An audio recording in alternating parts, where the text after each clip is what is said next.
Plans are afoot in Sri Lanka to draft documents prepared by a subcommittee in order to suppress the media, and News First highlighted these efforts in its recent reports.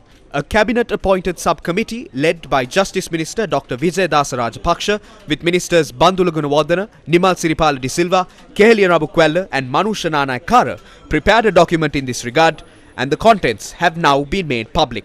The documents propose to prepare legislation that would pave the way to establish the Broadcasting Regulatory Commission, and this commission will be empowered to revoke and temporarily suspend the licenses issued to broadcasters, arrest and imprison journalists, impose fines on journalists, and also raid broadcasters. According to these reports, it is proposed that the Broadcasting Regulatory Commission be given complete regulators' powers. This was discussed on Monday by the joint opposition led by opposition leader Sajith Premadasa. Following the meeting, the opposition leader noted that it was decided to unanimously reject such proposed pieces of legislation. ප්‍රජාතන්ත්‍රවාදී ක්‍රමවේදය තුළ හතරවෙනි වැදගත් කුළුණ Media is the fourth pillar in a democracy. The government is drafting laws to do away with media freedom in this country via the Broadcasting Authority Act. A similar piece of legislation was brought forward in 1997. On the 5th of May 1997, Supreme Court Justice A.R.D. Amarasinghe made it clear that the legislation was in complete violation of the Constitution. In the words of Justice Amarasinghe, this legislation too is in violation of the Constitution and is one that take away the democratic freedoms of the people. We must defeat this Broadcasting Regulatory Act. විකාශන අධිකාරී පනත අපි සහමුලින්ම පරාජය කරන්න. Professor G.L. Piris explained the magnitude of the proposed bill. If we let the bill proposed by the government be legalized, that would definitely seal the coffin of the freedom of the country's media. That would be the end of media freedom. I was listening to a statement made on behalf of the government, and it was mentioned that this is only proposed. That is completely untrue. What has been presented is a proposed bill. The day this is legalized, the situation in the country regarding media freedom will completely change. Corruption will spread rapidly in the country. There is no doubt in that.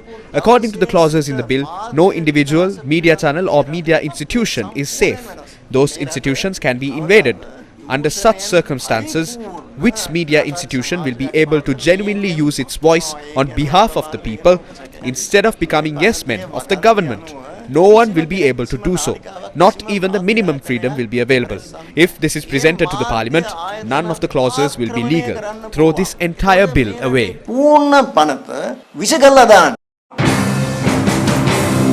This was the response by the Jatika Jana Balawegaya.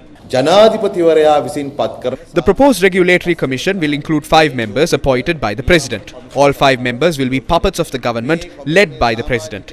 This is a government and the president that appointed members to an independent election commission and is not allowing them to conduct the election.